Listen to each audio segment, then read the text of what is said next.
Allah tells us in the Holy Quran that human life is the most superior type of life that God has created. Allah also tells us that there is life elsewhere in the universe. Yes. Is it at all possible that there is human life elsewhere in the universe? Allah tells us of animal life, this is not. The Holy Quran tells us that وَمِنْ آيَاتِهِ خَلْقُ السَّمَاوَاتِ وَالْأَرْضِ وَمَا بَثَّ فِيهِمَا مِنْ دَابَّةٍ وَهُوَ عَلَى جَمْعِهِمْ إِذَا يَشَاءُ قَدِيرٌ.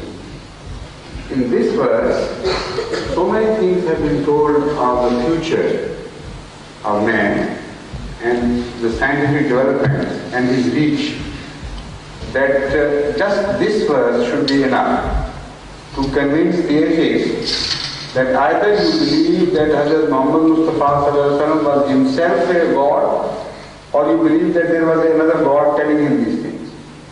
Because it was entirely beyond the capacity of man to reach out to such heights of future knowledge as this single verse tells us. First of all, look at the concept of the universe during the time of Ahmad sallallahu alaihi wasallam and many, many dark centuries beyond after his age. The concept was that the heavens are made of firmaments, and one after the other there are firmaments which are plastic, something made of some plastic nature. And in those firmaments, the stars are studied, sources of light. How they work, they don't know, but there are sources of light which are studied in those firmaments. Like jewels are studied on a dress piece. So this was the entire concept about the universe. No question of any life existing beyond this earth.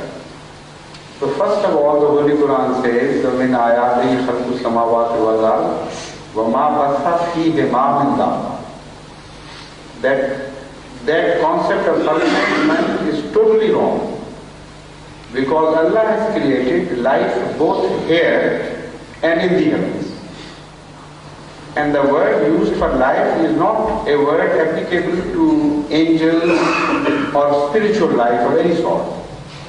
It is entirely limited and cannot be extended beyond this limited sense. It is limited to the animal life, as we call the biological life. Dabba is the word only used for biological life. A life which can move.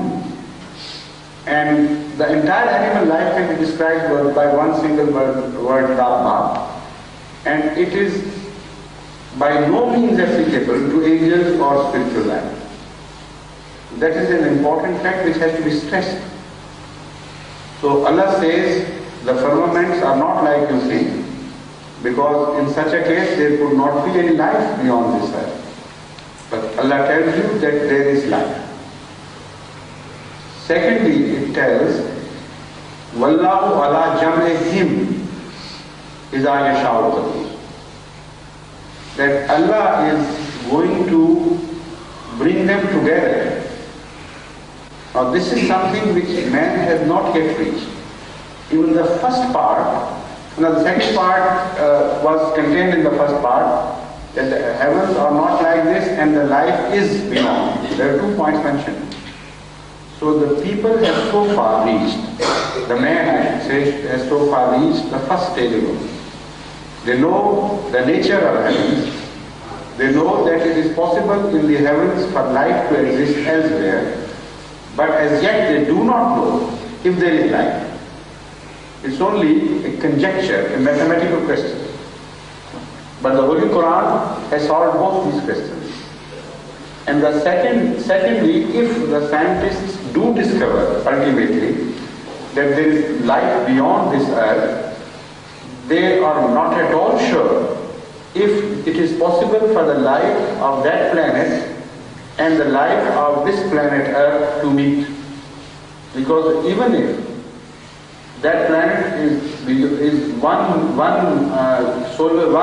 light year beyond us, it is impossible for that life to come to earth, even if we live on for thousands of years.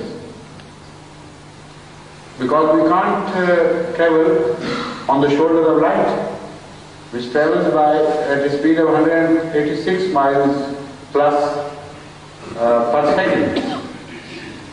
But there are planets millions of years apart in light years terms. So the Holy Quran tells us that not only there is life, but it is possible for life beyond this earth to meet the life on this earth. And again it goes on saying that not only is it possible, but it is going to happen.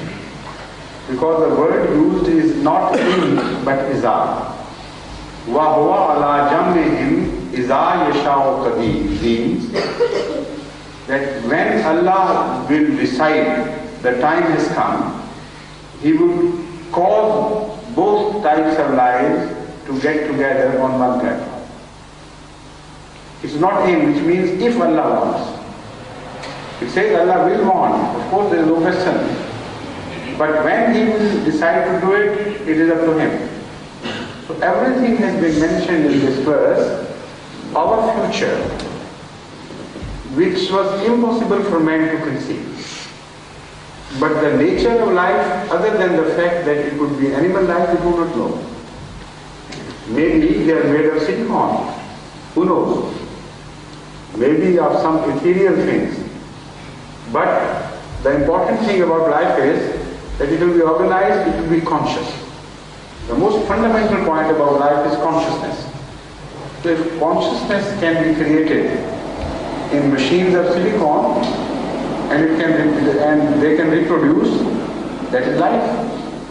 So that can also come under the heading of animal life. It will be moving, it will have all the qualities of animal life. So only that much I can say from the Holy Quran, but the exact nature of those people, what it could be, we don't know. But we know one thing again from this verse, that Jama not only means physical togetherness, Jama also means mental togetherness. And it may mean that. So it is possible that Allah has prophesied that they will be able to converse with each other. They will have reached a stage of development that despite the fact that they won't know the language of each other, they will be able to convey the meanings and come into communion with each other.